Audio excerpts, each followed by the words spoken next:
I'd love to start with your background and like where you grew up and things like that. I know we had that conversation, but I'd love for the listeners to kind of hear that early story of your life and how you got into photography, because I think it's a really powerful story.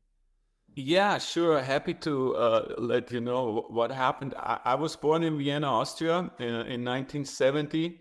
And yeah, my dad was a photographer. So it was basically, yeah, camera was put into the cradle, so to say. And, he was a reporter. So while I loved seeing him work and the smell of developer was in the dark room. That was our makeshift kitchen, or the other way around, makeshift dark room in our kitchen when he needed to be quick.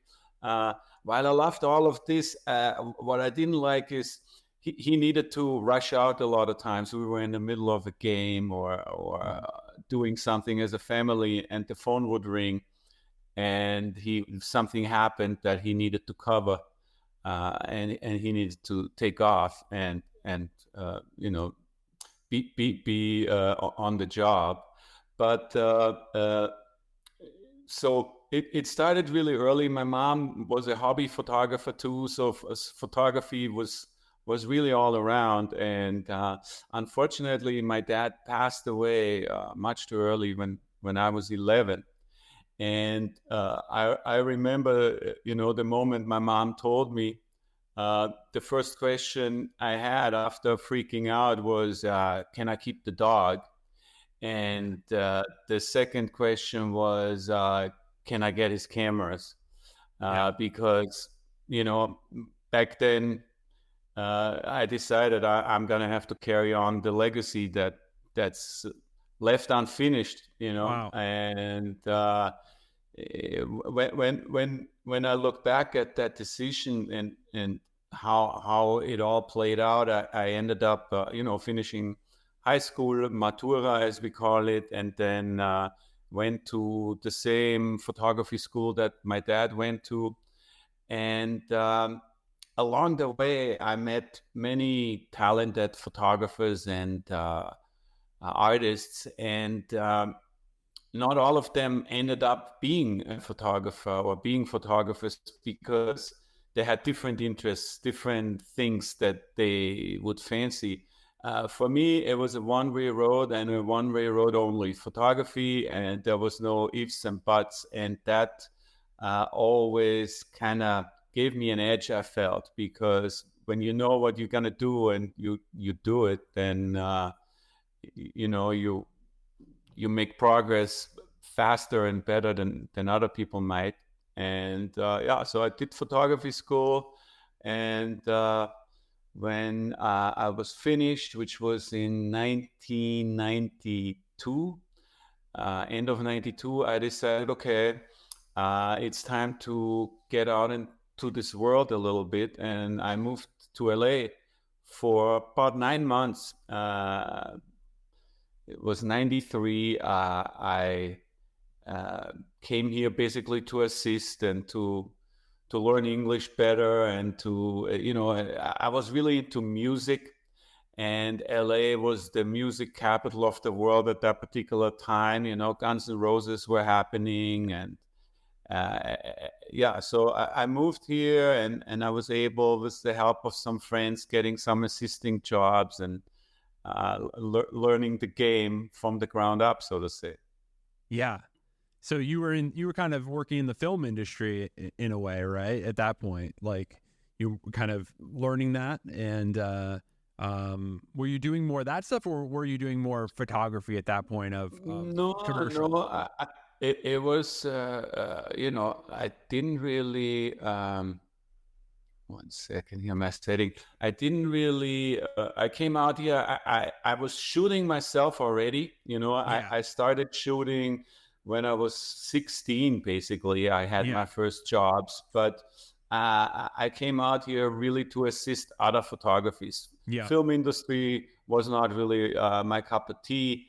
I knew a stylist that she was from Austria originally, Sylvia Rabenreiter, and she was connected to some photographies and got me my first gigs, third assistant, second assistant. And then I met this photography duo called Malucci Walls, and they were my first like regulars. They would get me on gigs, and they worked with some of the Hollywood stars. They shot Christopher Lambert for Highlander. So I was the stand-in for the movie poster for him, and I worked with Mickey Rourke in a boxing gym, and I lasted 9 months until my money ran out. And crazy story, I bought a car that I couldn't get rid of right away, so I had to fly back to LA one more time to sell the car and a couple of pieces of furniture. And I landed in LAX. I was supposed to stay with one friend. It didn't happen. Ended up on the couch in Silver Lake, and it was when the Northridge earthquake hit. Wow. So I experienced the last big earthquake in LA firsthand, slightly drunk on a couch.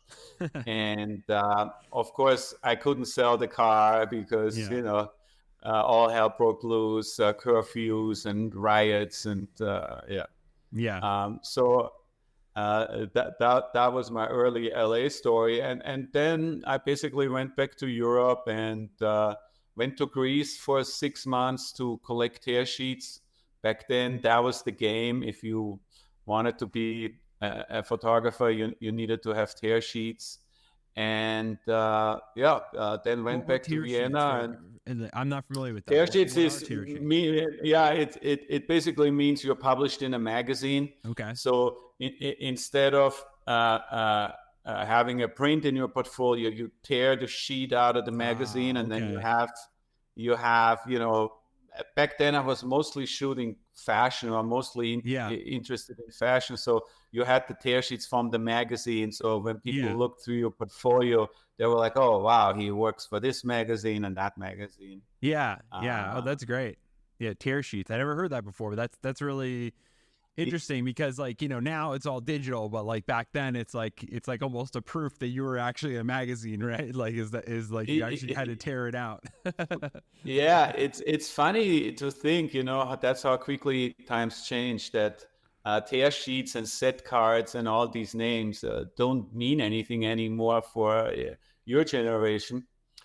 And I have another story that might be quite interesting for you. I ended up on a gig in Vienna that was quite special.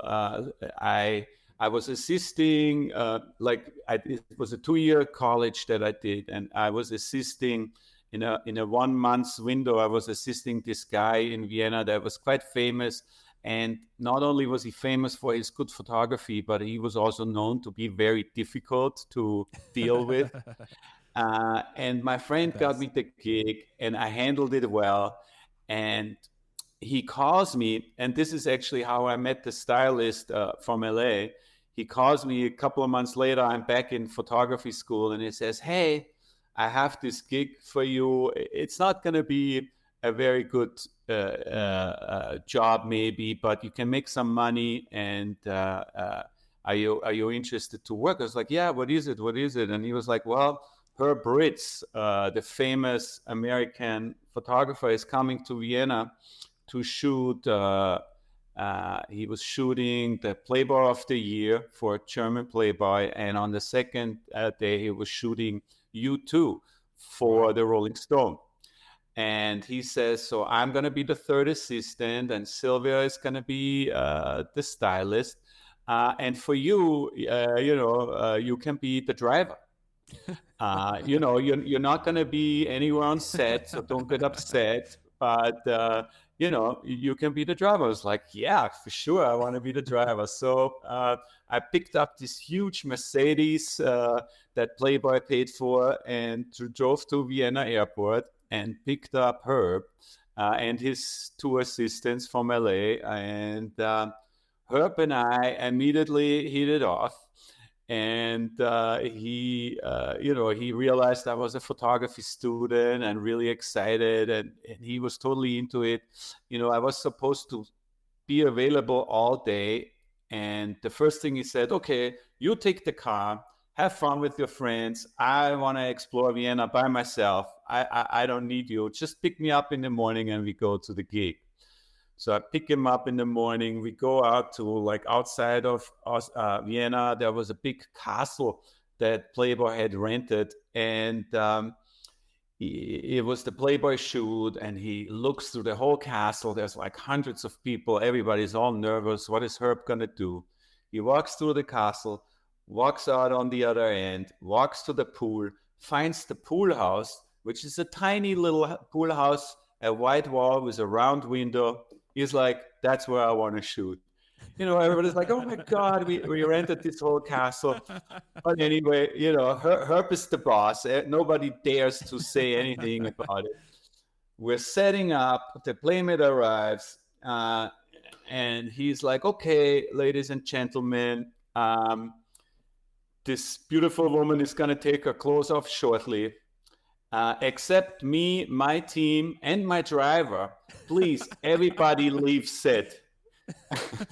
So everybody, including the stylist and my friend who was third assistant, had to leave set.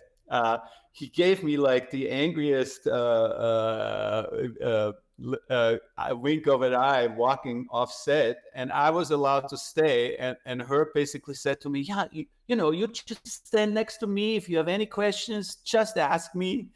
And so I did my first shoot with Herb Ritz, had no responsibility, was realizing how the world of photography goes. And then the next morning, the whole thing was repeated with U2 at a cemetery in Vienna. The famous, iconic images were created, and I was standing right next to it. And the next day I had to go back to school. And honestly, I did not even tell anyone this story because I was like, it's too crazy. No one's gonna believe it. I don't think anybody's gonna believe that story. You kind of say, like, when you tell that story, you kind of say like you kind of stumbled into it, but I like personally don't believe that. Like, I don't think you stumbled into it. Like, I want to ask you about, like, what do you like when you tell that story? And a lot of these stories, I think, like, it's not a coincidence that you ended up there, and I think you've been successful in photography and things like that.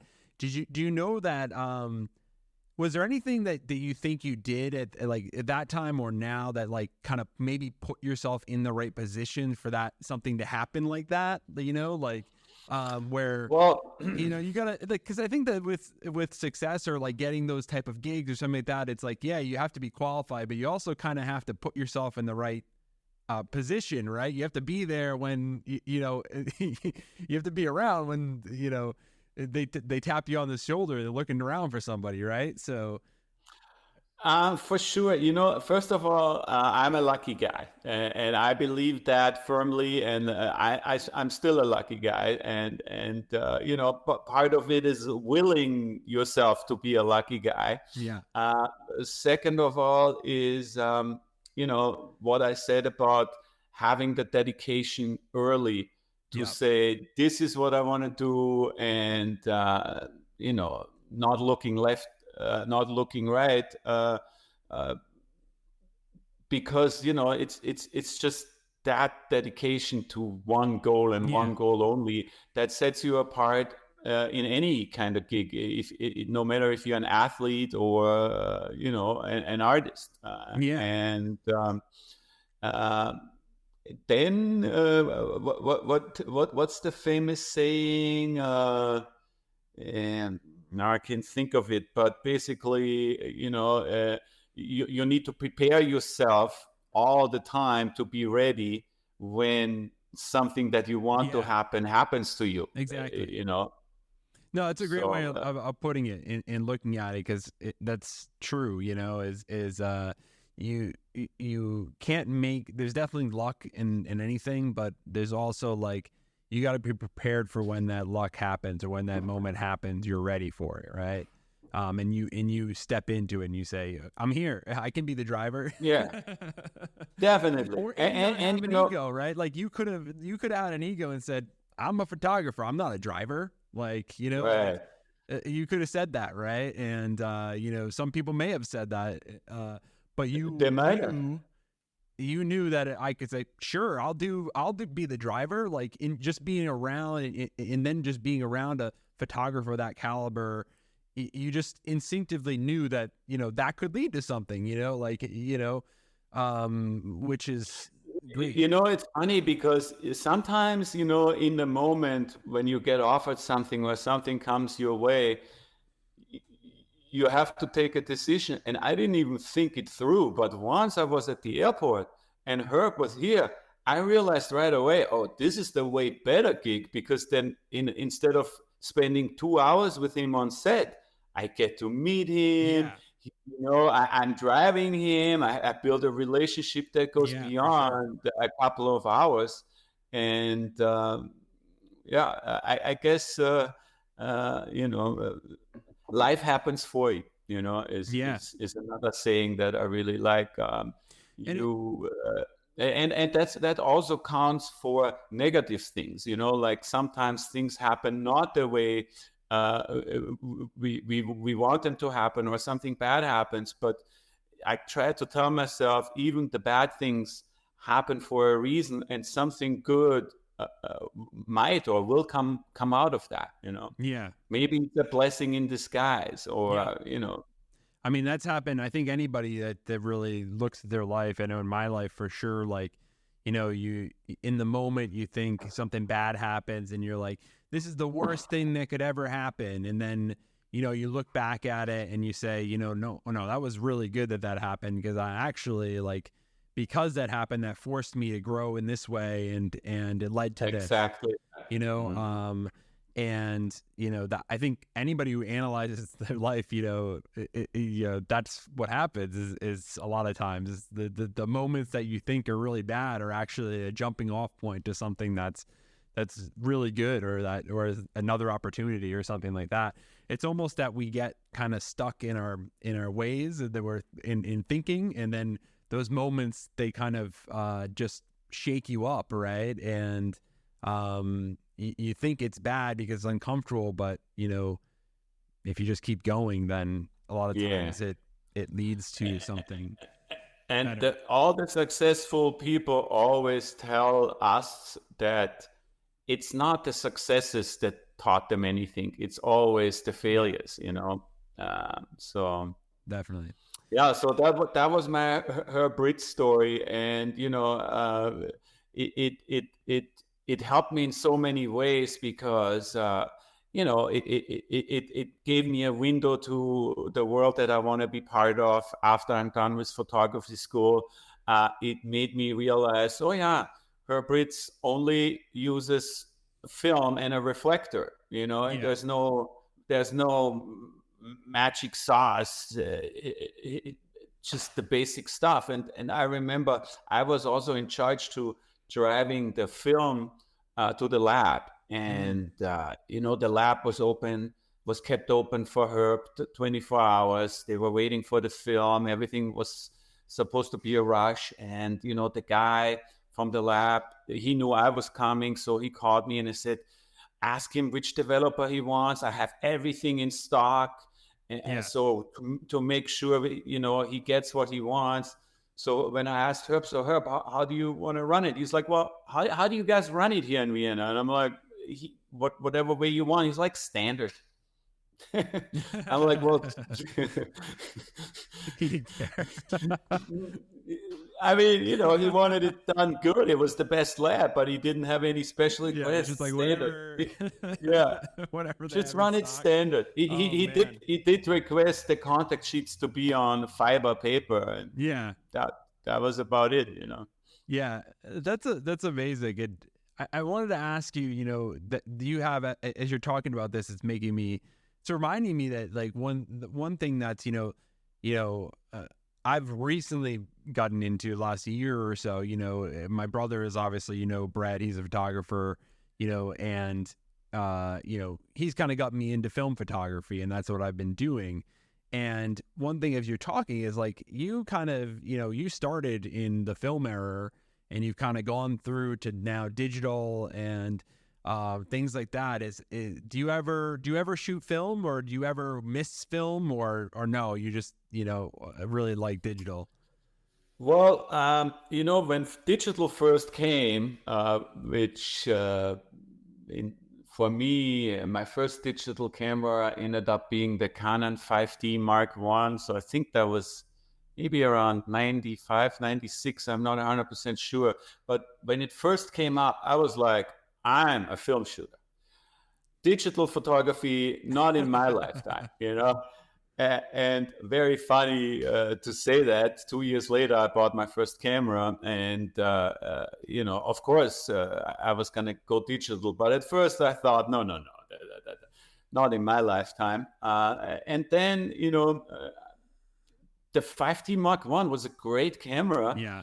I realized for certain things, it was really good to have the outcome right away, not waiting, hoping, thinking, but seeing. And also it saved me a lot of money, so I switched fully over quicker than I thought. And also clients requested it. They wanted to see on set right away. So film was out pretty quickly until, I would say, maybe about 10 years ago, when film had a revival. And all these hipsters started talking film and talking about it like as if they had found the secret sauce. And I was like, wait a minute, guys. I mean, if you think you've got something on me, no way. And then, I was like, okay, I need a cool project for film. And I decided, while I was living in New York, I was really pursuing street photography, and we should probably talk about that too. But once I came to LA, which is already now 12 years ago, I realized street photography here will not be the same as in New York, because nobody's walking here. So I would have to drive somewhere and then get out of the car and walk around. And in New York, I was just, every day when I was going from A to B, I was shooting. So I was like, no, I'm not going to do street photography. And I started a project called Topanga Beach, which you see right here behind me. There's a couple of huge prints here at the studio about this series. Topanga is where I live, and Topanga Beach is the thing. And I was like, okay, if I'm going to go to film, let me go 8x10. And I got an 8x10 camera. And I went all in on film again. And awesome. And I kind of echo the podcast you have with Pete, where you guys talked about it a lot, and it is a different quality that you're getting. And the beach is one thing, and 8x10 is another. But even now, if I shoot portraits sometimes on film, the skin looks different, and sometimes it's a great tool. But honestly, for most of my portrait work now, I'm shooting digital. I have a new camera that you haven't seen yet. I switched from Hasselblad to Fuji. And this beast is, where's my thing? Is that a medium format digital, or is it is the Fuji GFX. It's a 100 megapixel camera, and I just love it. And I do still make the files. I tweak them in a way that I even add a grain to it at the end to kind of keep that film look alive. Yeah, but it's just the convenience, no money spent, Yeah, instant, no, for sure. uh, instant. I know, do I have the shot Or not, or yeah. don't I?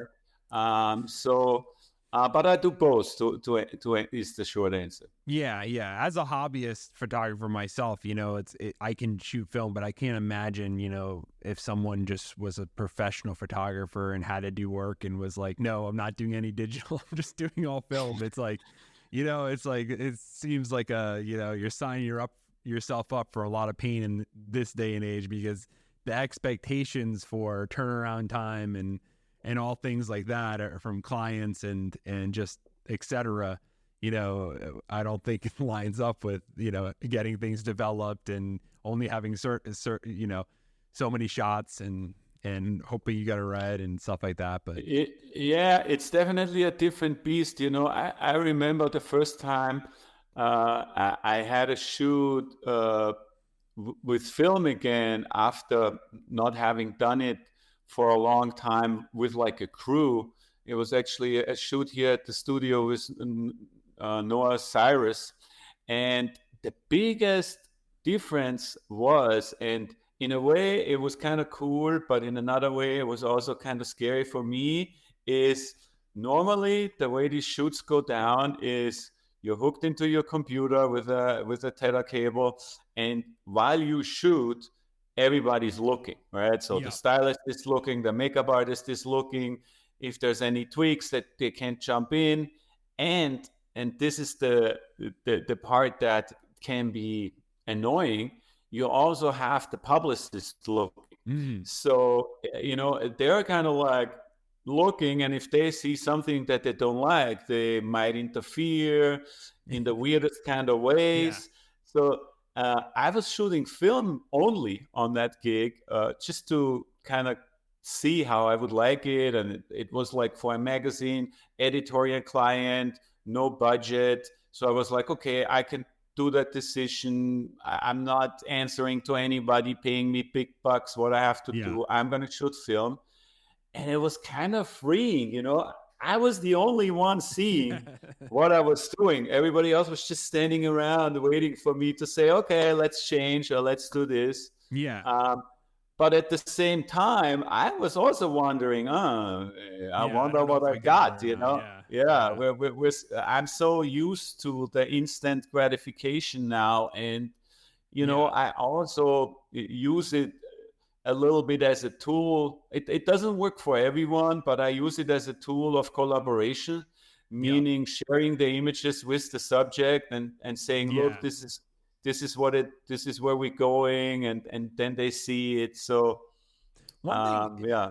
One thing that is cool about, which I guess in digital this can happen as well, so it's not like but one thing that is cool about film is like that I have found is like when actually you mess up and you did something wrong, but actually it comes out really nice, or you think you like the photo, like, and you got the exposure wrong, or you just like mess something up, right? Yeah. And you like would expect that it would be something you didn't like, but then you end up like being surprised. And just as a generative artist, I always think of like that's kind of like the randomness almost, like in generative art. Sometimes you're working on a piece or something like that, and then you add something that you don't mean to. You add a bug that like in the code that shouldn't be there or something like that, that you didn't mean to do. And then all of a sudden it just produces an output that you're like, wow, I love this. Like, and you wouldn't expect. But, I think like with film sometimes, at least with me, it's like Totally. you can, when you get it back from, development and things like that, and you look at the negatives, you're like, oh, wow. Like I didn't expect that one. But yeah. Totally, yeah, light leaks and stuff. But even with digital photography, that can happen. Yeah. And then sometimes, let's say the time was too long, and you get some camera shake, and the portrait has some weird thing, and you're like, oh wow, this looks actually cool. Let Yeah. me do a couple of more like Yeah. that. So even there, I love that instant gratification. But Yeah. for the shooters that I do know that really celebrate film, and also for like commercial gigs, all of them are shooting both. Yeah, you have to. Yeah. Yeah, just so they know, the client knows, Yeah. and then the client also knows. Okay, now he's gonna take the other camera, and remember, like Harry Richardson, he would shoot with those, Yeah. to get that kind of snappy look, and you can't do that with like a digital camera. So if you're going for that look, then you need to use the tool that you need to accomplish it. Yeah, it's interesting you bring up tools like that, and it seems like you did you like when you were in photography school and you looked at photographers that you really admire, were you always like trying to figure out their gear, what film stock they were using, like kind of kind of building a profile of that photographer, of how they're doing what they're doing? Yeah, totally. And back then, everything was a secret. People wouldn't disclose that. That's why how Herb Ritz was going to develop the film. I had like a lot of people in Vienna waiting, asking me, so what did he do? What did he say? Yeah. And I remember buying these. It was called a Jobo drum film processor. Yeah, they still have that. Instead of doing it it was on a machine, and you could do color. So I did my own C41, which is the negative processing, and I did my own E6, which was the slide processing.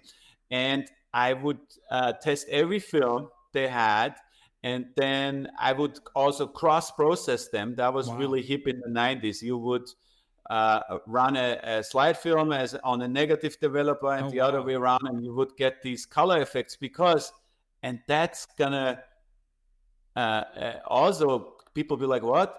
There was no Photoshop, right? Yeah. So there was no way to say, oh, let me push the colors, or you had to do it in camera or in processing. With the developer.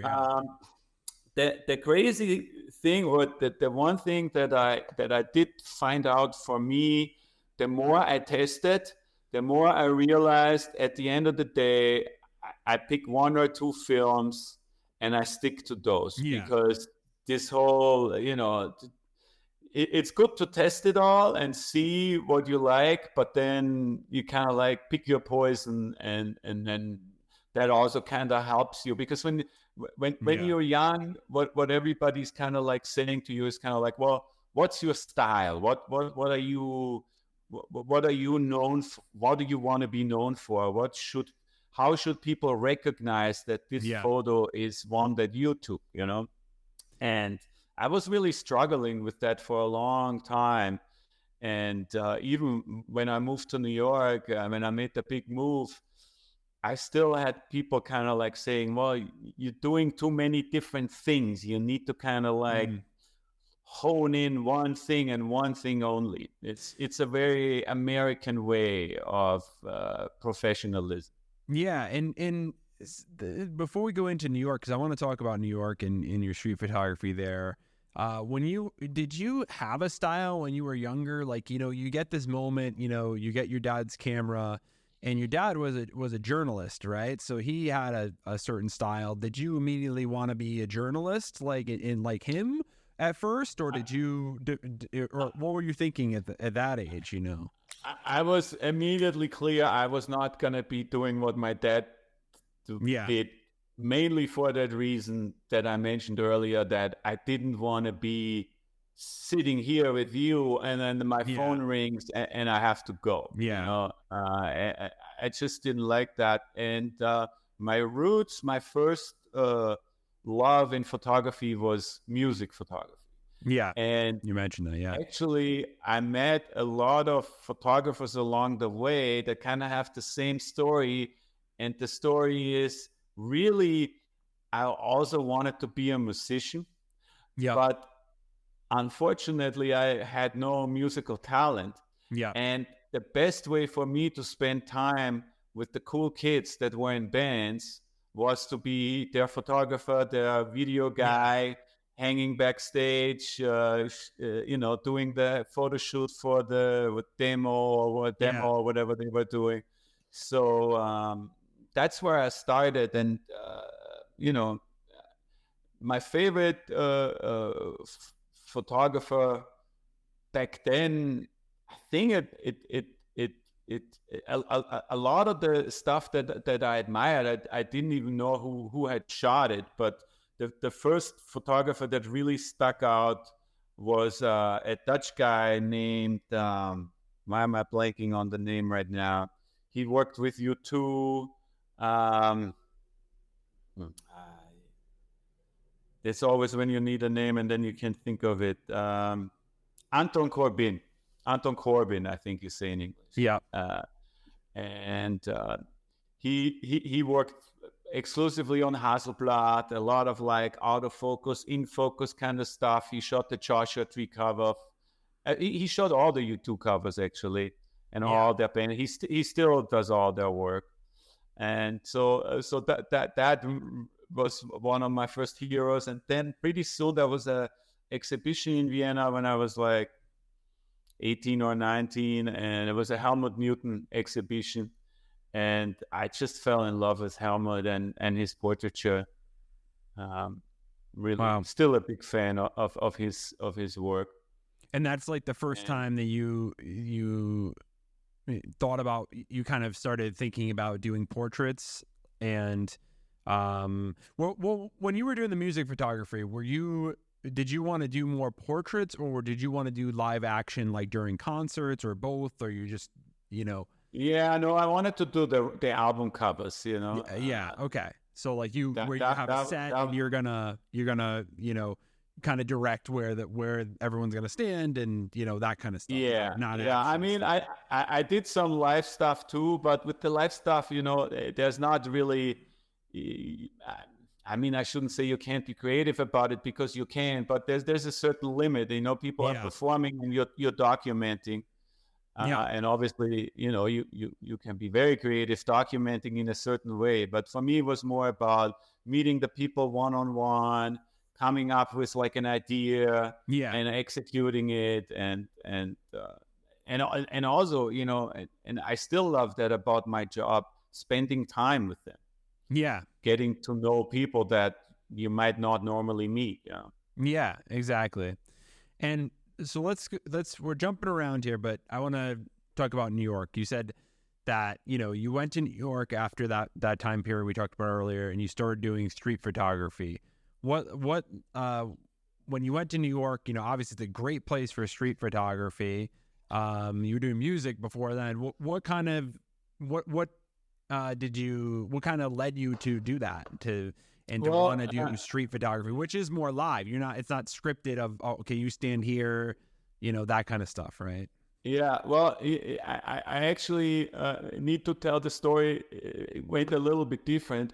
I ended up doing street photography there, but street photography was what I found for myself, something that I could do where I was no client, no subject, nobody having any kind of agenda. But the reason I wanted to move to New York after I'd gone to LA and did the assisting, and I came back to Vienna, I really, I was still shooting music, and I was still doing portraiture, but I was really interested in fashion photography. Yeah. And so the more I got into fashion, the more I realized, okay, if you want to be a fashion photographer, you either need to be in New York, in Paris, in London, or maybe in Milan. Like you're not going to be a fashion photographer in Vienna or in Ohio. Yes. So and I wasn't sure where I wanted to be, and the logical decision for me was, okay, let me travel to all these cities that are a possibility, and let's meet some people and show them my work and even see what they say. Because, it's one thing to move to a city, but you kind of need a little bit of something to work with. So London was the toughest. Paris, it felt kind of right, but my French wasn't very good, and you know how the French are. Yeah. And New York, I went to New York. I fell in love with the city immediately. I had been there once before with my mom, but like the first time coming back by myself, and not only did I had the feeling that's the city that I want to be in, but I was connected to a guy that back then was a famous model, Walter Schupfer, who is now still my agent 20 some years later. Yeah. And I was connected to him and through his agent, and he told me, meet with Walter. He knows everybody in the business. He's a famous model, and he can direct you to some people. So I wanted to meet agents. Yeah. So he kept my book he asked me if I can. I met with him. He kept my book overnight, and what I later found out, he showed it to his neighbor, Marianne, who was Arthur Elgood's agent, and she looked at it and she says, "This guy is good." And I came back the next day, and Walter said, it looks like you got something. I'm planning to be a photo agent in 6 months from now. So if you are up for it, you could be my first photographer. So Wow. this is then my decision was clear. Let's do it. I go to New York, Walter be my agent, and now he's one of the biggest agents in the business. And when people ask me, a lot of young people come and are wondering, well, how do you find an agent? And it's the famous catch-22, right? Yep.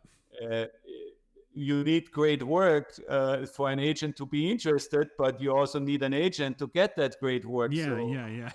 How do you manage? And for me, it's always the answer is,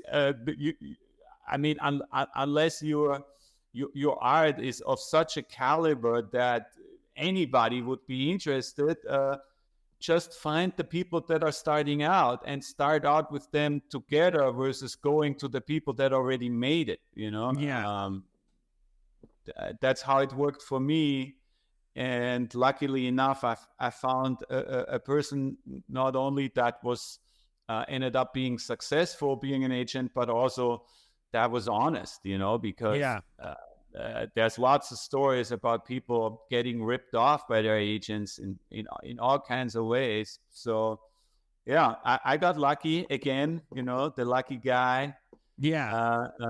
And found my agent, and he's still my agent now. I mean, the business is like not even close to what it was back then. Everything has changed for so many reasons.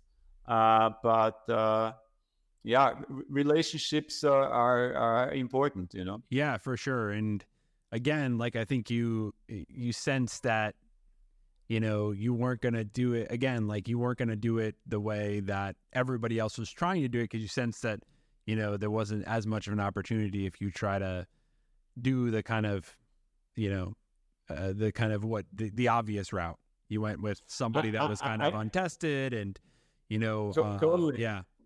But I have another good story for you. Today I'm coming out with all the old stories, and I'm awesome. I'm kind of glad we're talking about it, because these are really important stories to share, but they have nothing to do with the Web3 NFT world. So well, this isn't just about that. This is yeah, exactly. So I've never really visiting your studio. So so Rainer, you can tell any story you want. It doesn't have to deal with anything. Thank you. So this story is, I arrived in New York. Walter was running his agency out of his apartment. I was his first photographer. And as I said, I wanted to do fashion. And Walter's connections were and are only the best. So what was my first appointment? Raul, the creative director at Harper's Bazaar. Oh, wow. So, I go to Harper's Bazaar, I meet Raul. Raul is looking at me and he's like, so, let me get this straight. You come just straight from Vienna and Walter is your agent now. And, kind of like, wow, like, and you're coming to see me. I'm like, yeah. And he's like, okay, so, well, you want the honest opinion or not? And I was like, yeah, of course I want the honest opinion. He's like, okay, don't take it personal, but if you want my opinion about your portfolio, is throw it in the garbage. Oh man. And I was like, oh my God, I mean, I wanted you to be honest, but I didn't want Not you that to honest. ruin my life. And he was like, you know what, don't of course don't throw it in the garbage, but here's what I mean. Your work was done in Vienna, in Prague, and in Munich. Some of my tear sheets were from Greece.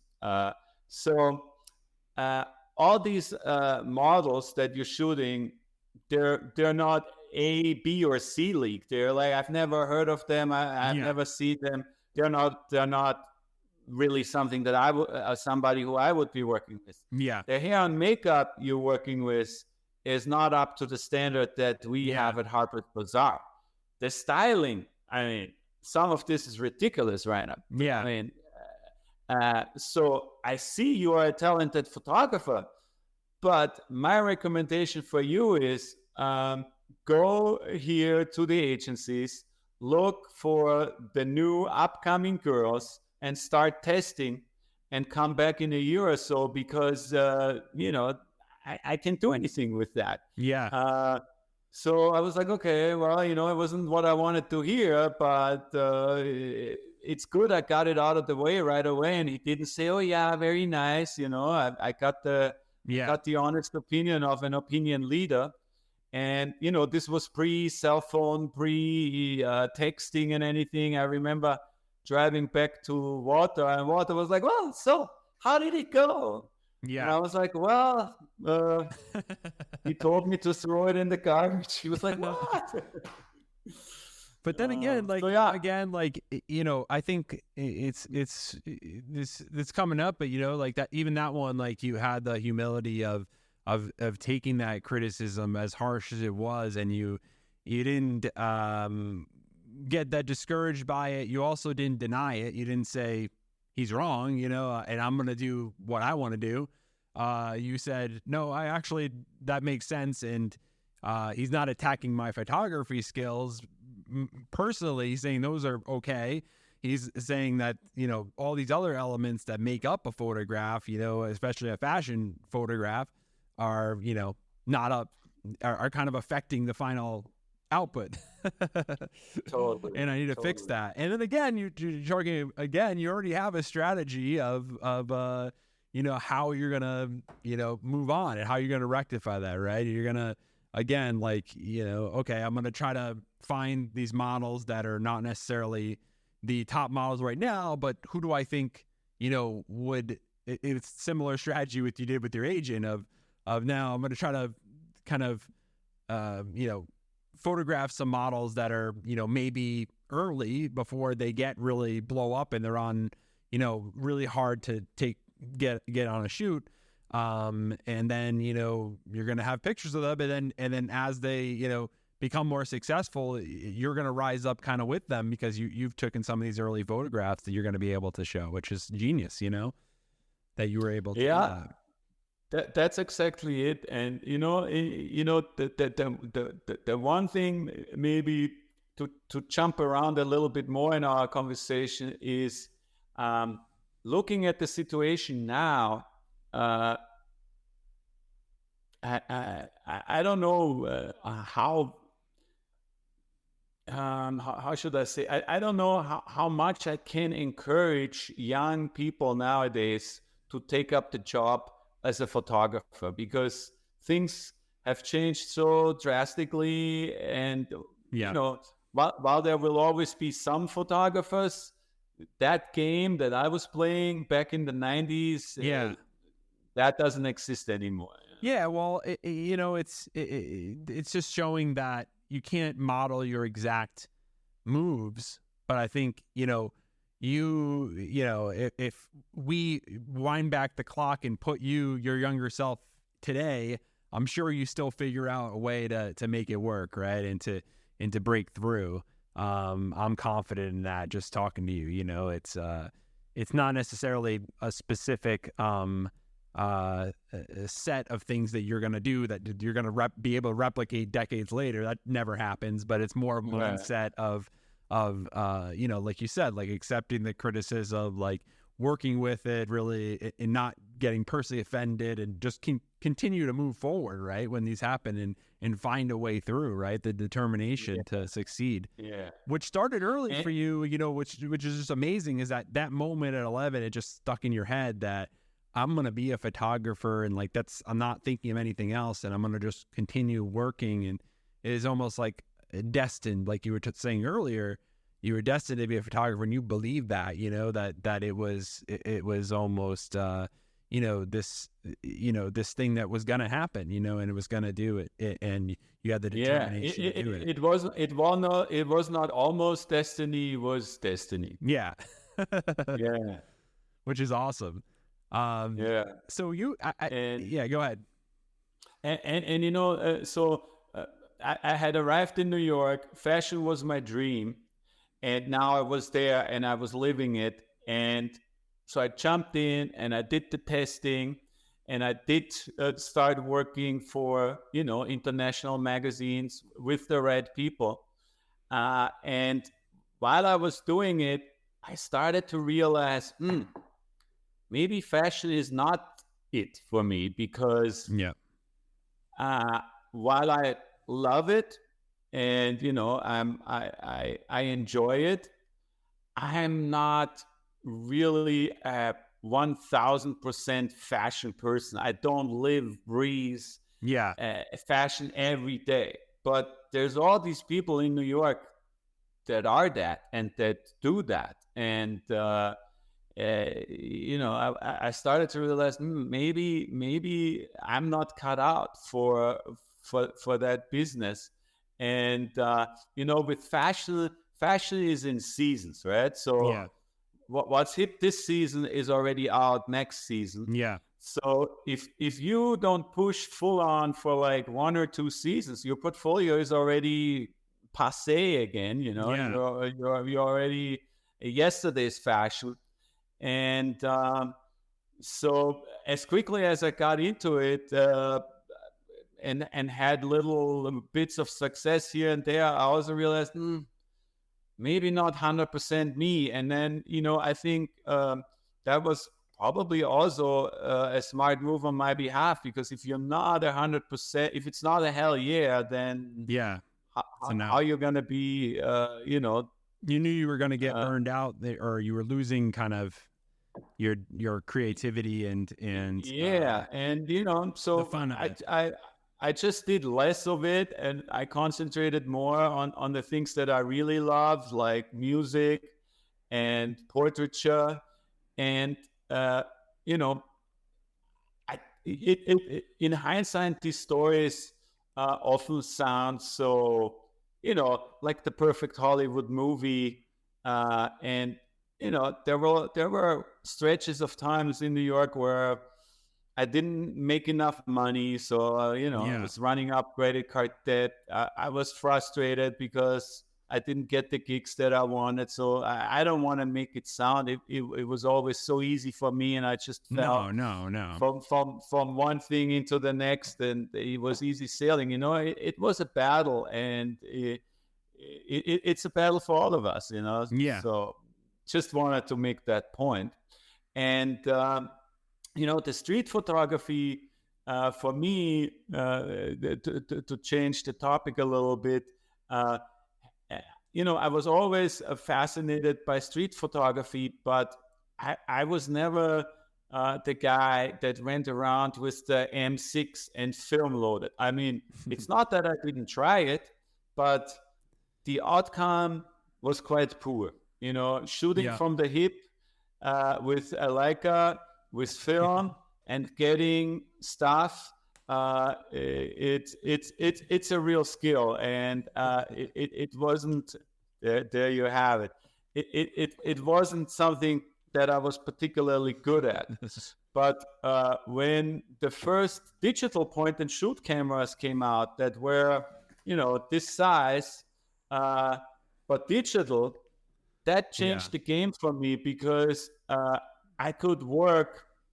First of all, everybody has a different street.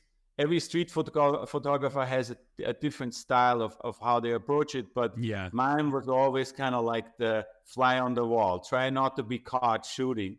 So my camera needed to be small. And with the digital advancement, I was able to kind of see what I'm doing and fixing my mistakes and learning how to shoot from the hip. And I really got into it. I think the first camera I used was the Canon G10 or G9, I think was the first one.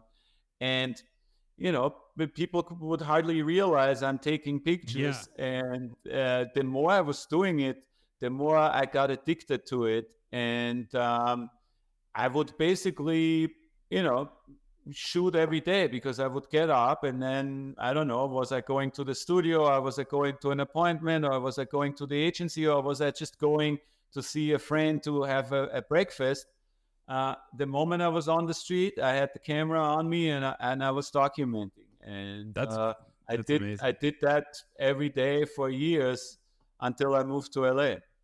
It's just like so interesting with the different styles of street photography. You got the people that are like, like yourself, where you're kind of trying to be discreet, and then you got the people that are running up with flash in the people's faces, like and like getting punched on the other end of the spectrum.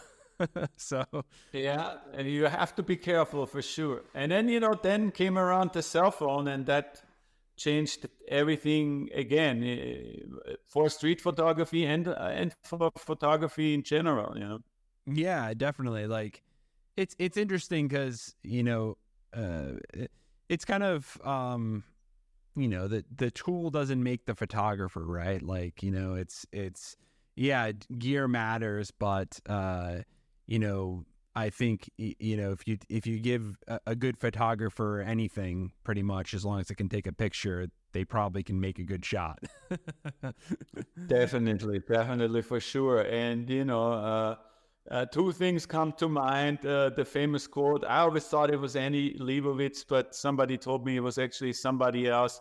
The best camera is the one that you have on you.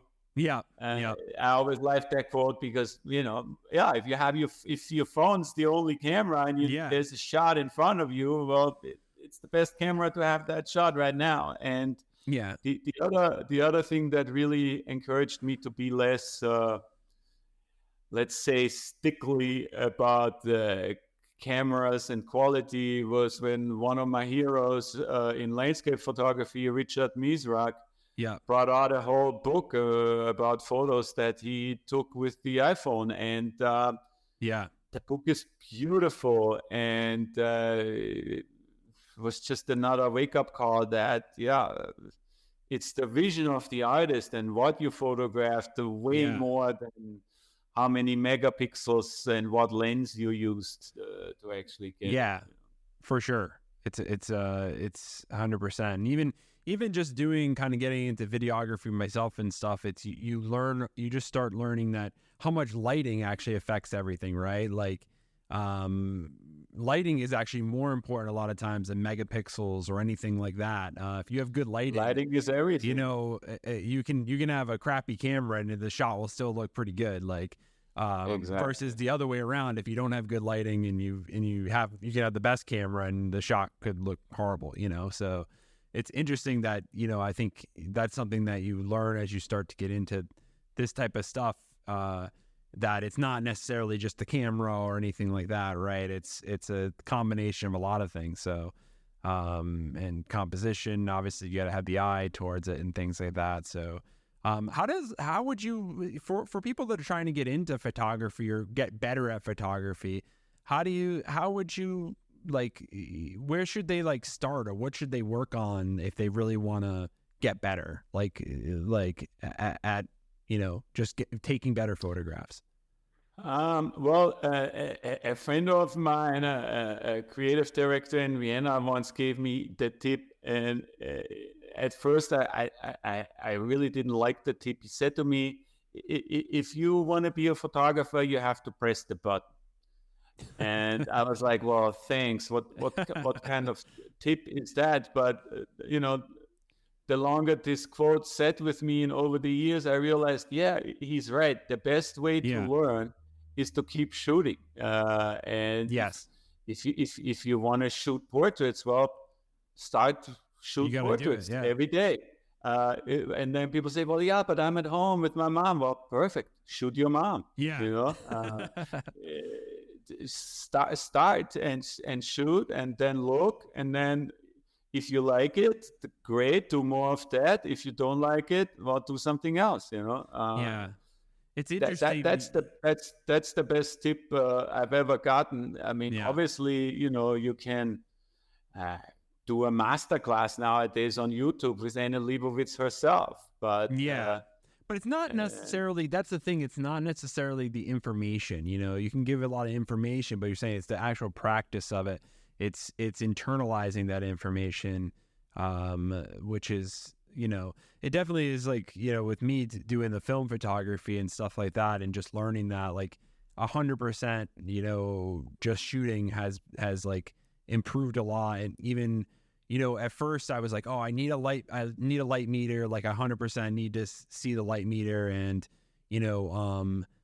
as I've been shooting more and more, I'm realizing that just from shooting, I'm dialing in settings, and, I bring it up to my eye now, and it's already correctly exposed. You know what I mean? Like I'm just seeing the light that I'm able to just guess or just intuit what exactly settings and how that exposure triangle is going to work, and to get it right. Where before, when I'm just starting, I have to, look and just completely, I don't even know where I'm going, just kind of look at the light meter. But, I could totally, and I was like, at the beginning, I was like, how could anyone like not use a light meter or use Sony 16 as what they're calling it, and things like that. And I was like, that's impossible. I can't do that. But, you just shoot. And I was like, how, and you just shoot, and the more you do it, the more you start to, it just naturally happens, right? That you start to realize, and your eyes make kind of start to get more sensitive to, okay, how much light is what I'm looking at, and you kind of sync up with your camera of how much light it needs. You're totally right, because at 12 noon in LA, the setting is going to be the same. Well, today is overcast, so you have two settings. You have the blue sky setting and the overcast setting, but most of the times, about that time, that's the reading I'm going to get, and you read it 10 times or 10 years, but at one point you realize, well, the setting is still the same. The light is the light. But of course, I still have a light meter too. It's good to have one. It's a good conversation starter too, because nowadays people don't even know what it is. I also have a color meter still. I found it the other day here in a drawer, and I was like, should I sell it? I don't really need the color meter anymore. Back in the day, you used it to make sure all the flashes had the same color temperature, and you were shooting a certain film. And then I was like, I looked up it. I think it was like $1,000 when I bought it, and like now you get like 150 on eBay or 200. I was like, nah, I'm not gonna sell it. I never use it, but I still hold on to it for the one time I will need it, maybe. Yeah, and I think that's something that, like, with photography, I know for sure is like, even though the cameras are so advanced nowadays, you can just put it on auto and it will do everything. I think it's still important. I think you'll agree that, right? That it's still important to learn, about aperture and shutter speed and ISO and all these type of things, because, they really do, like, just putting it on auto, like, sometimes you just can't, like, really dial in what you really want, right? With the depth of field and all that kind of stuff. Yeah. I mean, you need to know that stuff. That's kind of like the basics. Yeah. That there's no way around it, because otherwise, how you gonna have a conversation, with another photographer? Yeah. Obviously, nowadays you can be an image creator with AI, and with 3 sentences, Yeah. you can drum up an image that looks beautiful and has amazing quality. That was unthinkable. Yeah. When I moved to LA 10 years ago, that was even unthinkable. So that's how the times are changing. And, within the industry, I was hosting a space last week that got a lot of conversation going. And, the tagline we used was "Photography is dead." And obviously a little bit of clickbait, but in a certain way, I think it was an Adobe ad, and the Adobe ad was "Skip the photo shoot. The new digital camera is AI."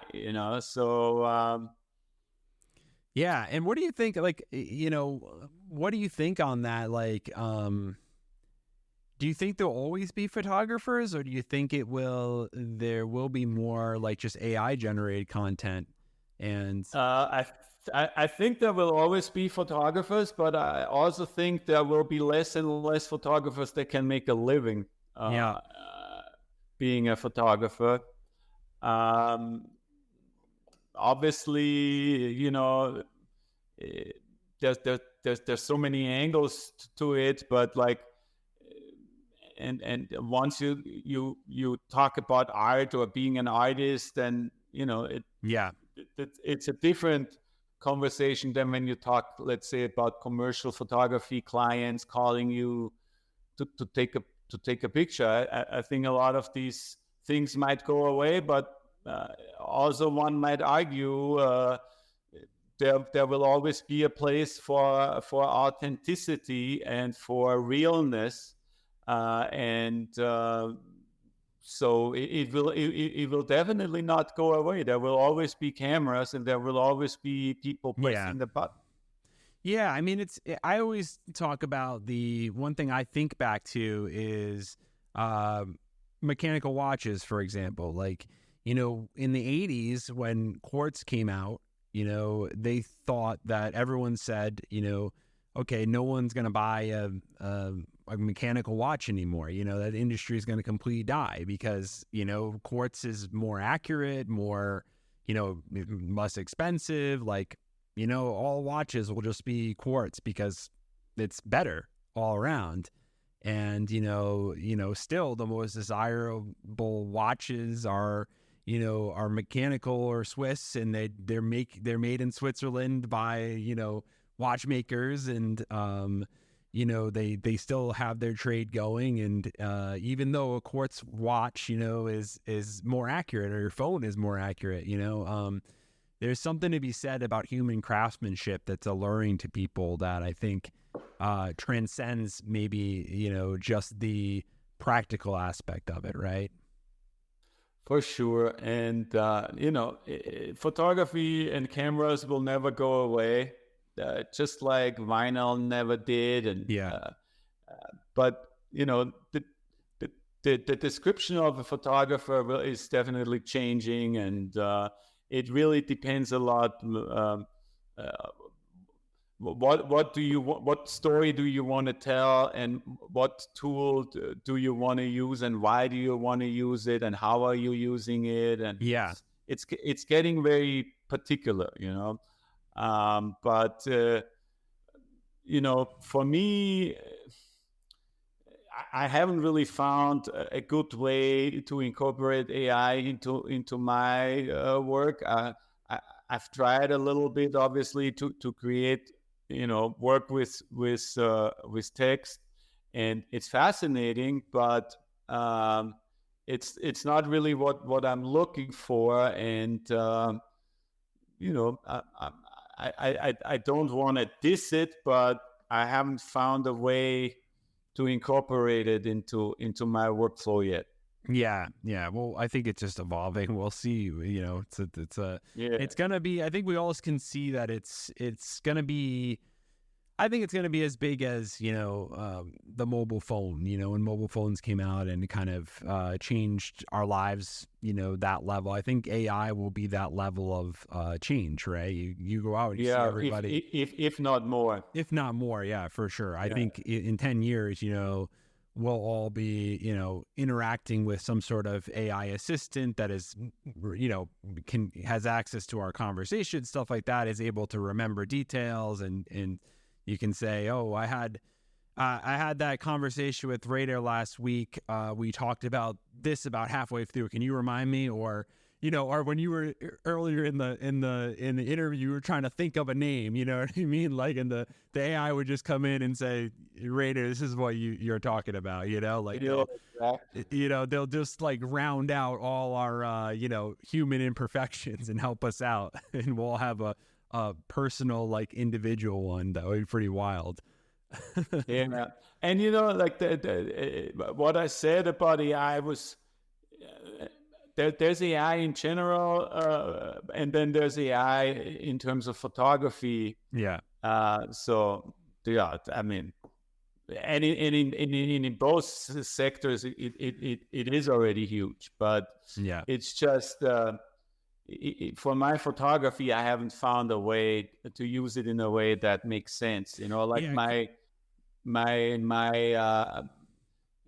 how should I say? People call me for an authentic portrait. So yeah, where does AI come in and help me? I'm not sure yet. Yeah, I don't know on that one, but I think in fashion, you're right. Your instincts are right there, because I think what will eventually happen is, they'll basically, like they did with, a lot of other things, there'll be kind of AI generated ads, right? Which is already kind of starting, where, based on the person's viewing it preferences of what we know they may buy and their demographics, we're going to generate dynamically from, different shots that Rainer, for example, has taken, and then make a like real-time ad almost that's the most compelling to whoever is viewing it, right?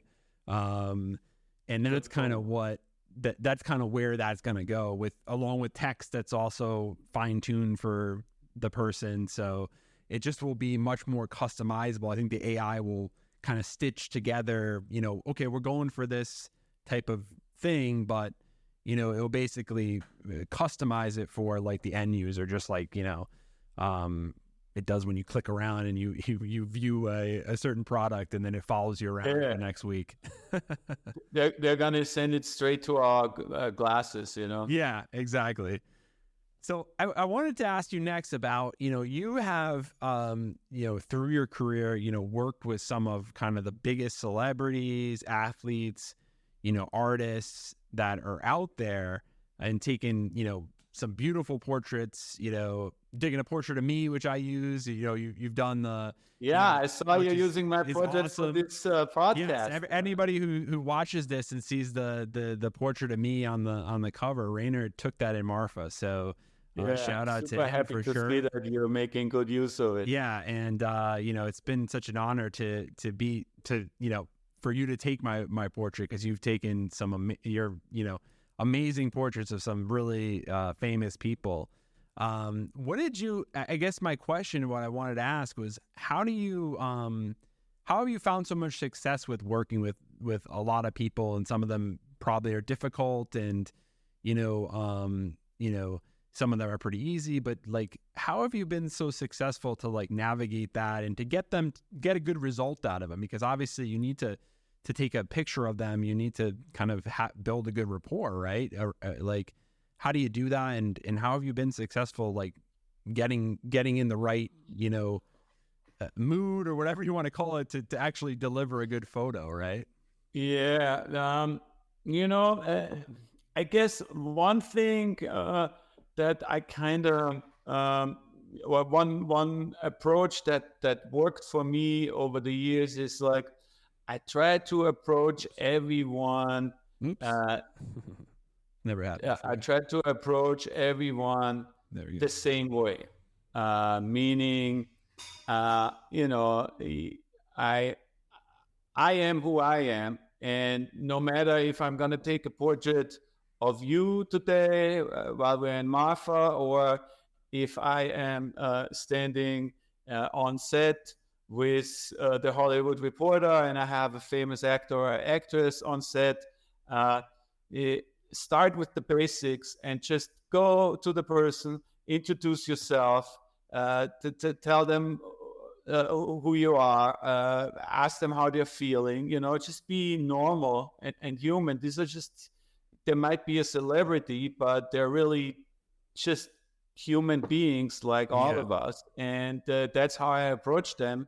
And then, you know, come prepared, know who these people are, what they've done, what they might want to talk about, what they might not want to talk about, and come with a game plan, and then fill them in on the game plan you have, so they they know what to expect, and then you know, that's half the battle. Then people really appreciate a normal conversation and a game plan of what there is that you want to accomplish for this particular assignment, and that kind of strategy has really worked wonders for me. And you know, the other thing that is helpful is if you can be quick. You know, Yeah. nobody wants to waste their time. And you know, we're looking at some of the celebrities right now. Yeah. While you might think these people love doing a photo shoot, they have to do a photo shoot because they have a new record, a new movie. They have a contract that says they have to be at this photo shoot. But they want to look good, obviously. But at the end of the day, they want to go home and spend time with their family. So the quicker you can be to getting what is needed, the more appreciative they're going to be, that you're not wasting their time, you know? Yeah. Um, Yeah, and like that's so, like some of these shots, like they're just like you have such great. It's just like amazing. When every time I look at your site and I look through these pictures, you know, it's just like the quality is amazing. And like you said, is it kind of like how does it work with these? Are you kind of envisioning the shot, or is it someone helping you to kind of envision the shot and you're just taking the picture? Like, how do you work up to a shot like this? Like, maybe you can just help us you know, understand I that. used to always say being a photographer is basically being a problem solver. Yeah. And what I meant with that is you're thrown at any given day, any given shoot, you're thrown into situations of parameters, meaning you have a person that you need to take a picture of. So, Yeah. okay, is this person in a good mood? Does this person want to be here or not? Yeah. Who else is here? Is there going to be styling thing or not? Where are we? Okay, is there, if we're outside, is it windy? Is there daylight enough? Is it raining? If we're inside, what kind of light am I going to make? So you have all these parameters, and it's your job as a photographer to take the decisions and to say, okay, well, I think we should do this, or I think we should do that, and then you roll with that. But really, you know, I mean, there's certain things that repeat itself, obviously, but really, it's very hard to come up with like a certain kind of formula, because you always have to react to what's happening on that day, you know, and sometimes also to the people don't want to do that what you suggesting, or the publicist I remember I wanted to shoot You Better Call Saul with a telephone, and I had all these phones, and my whole story was based on this idea, and I had a game plan, and I come to the studio, And the first thing that happens is the publicist comes to me and says, "Oh yeah, I saw you brought some phones," and I was like, "Yeah, I want to tell you, I'm really excited about this story." Blah blah blah. He's like, "Yeah, we're not shooting him with any phones," and I'm like, okay, but maybe can I talk to him? And no, we're not shooting any phones. And I'm like, okay, I guess I think of something else. And in that case, I used some Polaroid equipment that I had as part of the idea and made it more of the idea. But yeah, flexibility is king. And obviously, also, how should I say,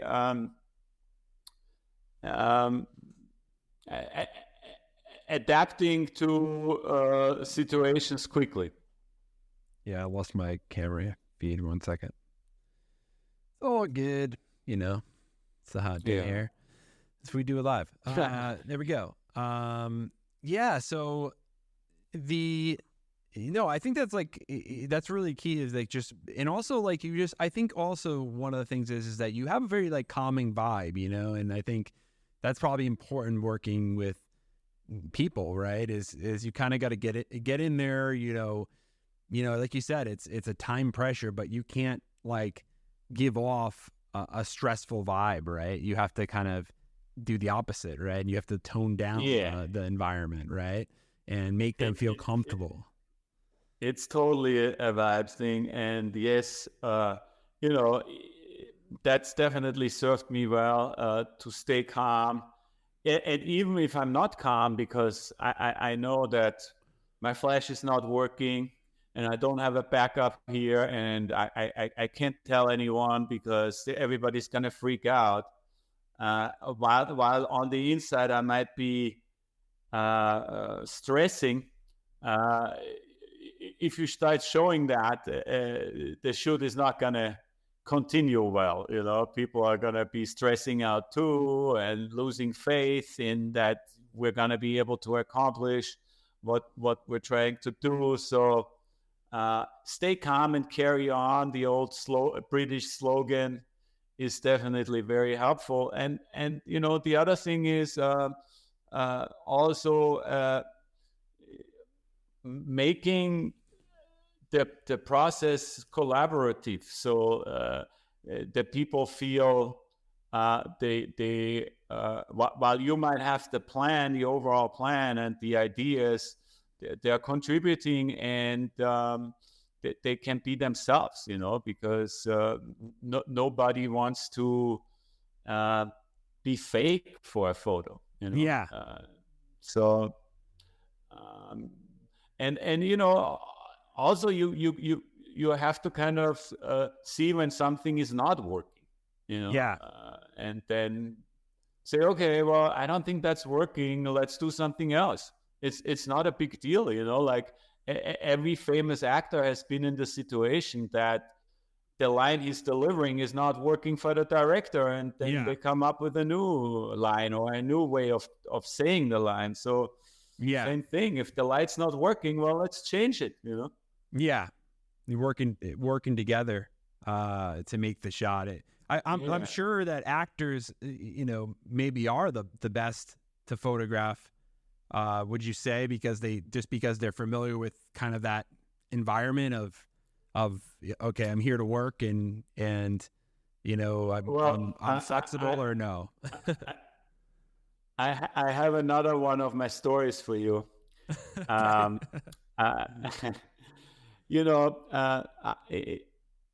My fashion career faded, and then it had a big comeback, because what changed was that the supermodels faded and the actors became the new supermodels. So 10 years later, after saying I really don't care about fashion anymore, suddenly I was shooting for Vogue because I was taking portraits of celebrities, and celebrities became the new people that were featured in the magazines. So without trying, I came back into the pages of fashion magazines. And I thought this is kind of ironic, but that was not the story I wanted to tell.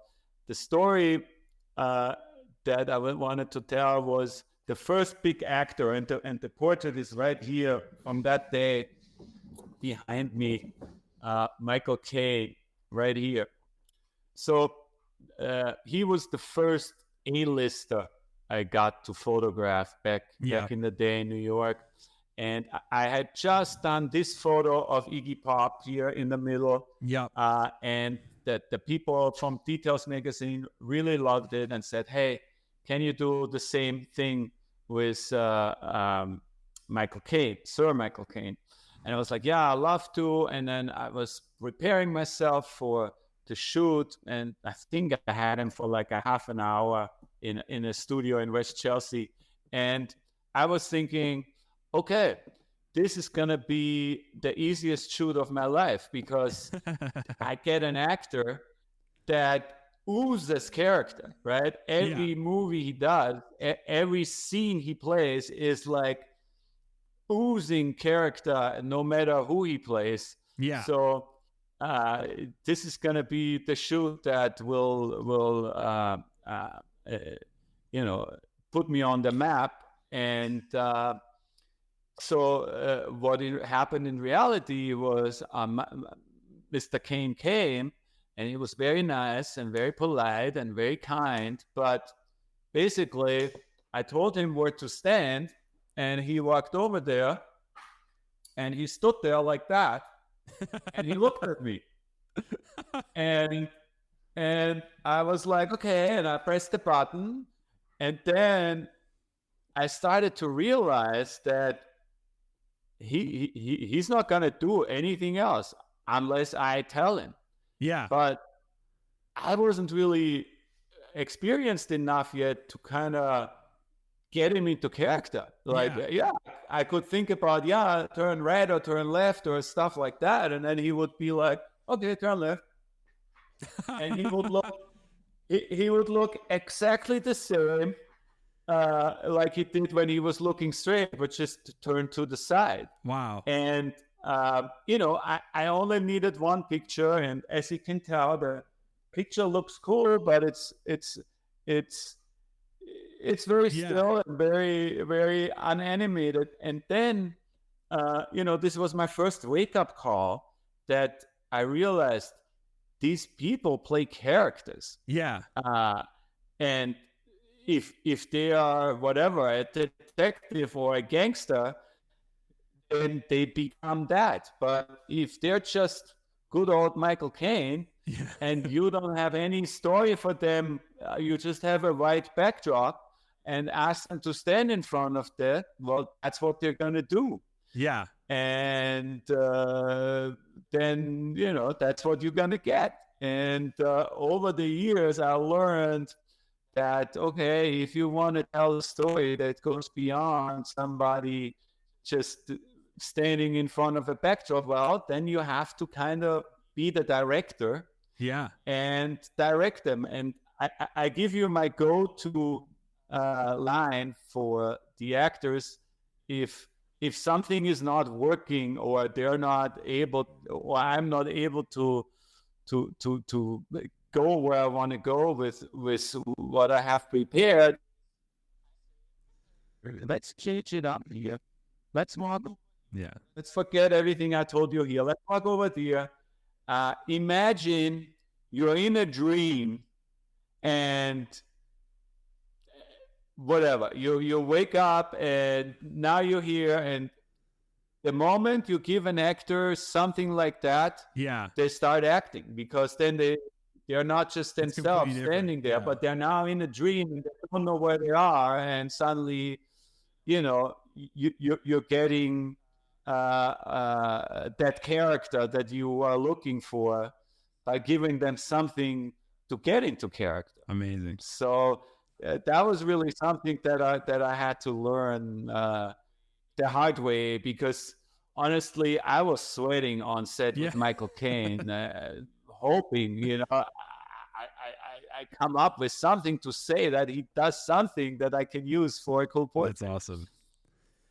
Well, I think we'll wind it down now for this episode. But I think, how long have we been talking? It feels like very long. And no, Okay. but it's maybe even later. I don't know. No, about an hour and a half. But we started I late, definitely so. want to have you back on, because I think like we just scratched the surface. You have so many stories, and we can keep going, and we can talk a lot. So I would love to have you back on, maybe in season 2. We'll do a Yeah, I look forward to you. Thank you for giving me the carte blanche and telling all my old stories. Exactly. Yeah. There are actually probably the best stories I have, and you got them all. So No, I it's think, awesome. And I think it's just it's really, I think people are really going to enjoy hearing them. I enjoyed hearing them, and also, just the hearing, they just don't hear that. It's hard to talk to someone like you that have had so much experience, with all this stuff, and you're not just starting your career, you're at the pinnacle of your career, and you really have learned a lot, and you have a lot to teach others at this point, of life and photography and being an artist and all these things and all these stories and experiences and that you've had. You lived a really great life, and it's thank you for coming on and sharing some of it with us. It's been awesome. You're very welcome. Thanks for having me, and I look forward to season 2, and hopefully to have the opportunity to talk a little bit about my experience with the space and NFTs, because Definitely. Meeting you in Marfa and all the great art blocks people really changed my life too. The blockchain it gave me the confidence to call myself an artist now. And there's a lot of stories to be told, but yeah, as you said, we'll we talked long enough. Next time, for sure. And where Rainer, where can people catch you? Why not? Where can people catch you? On Twitter, right? Is probably best. Or your my name, Rainer Hosch, is the best. Instagram, my website. And that's really what I love about this space so much, is that people are accessible. Yeah, you can reach out to any. You can reach out to Snowfro, and exactly. he might not get back to you, right away, but he will. You will hear back from him. And that's the same for me. Anybody out there listening, if you have a question, if you want to talk to me, reach out. I'll get back to you.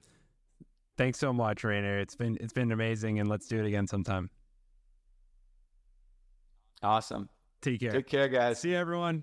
All right, we'll see you soon.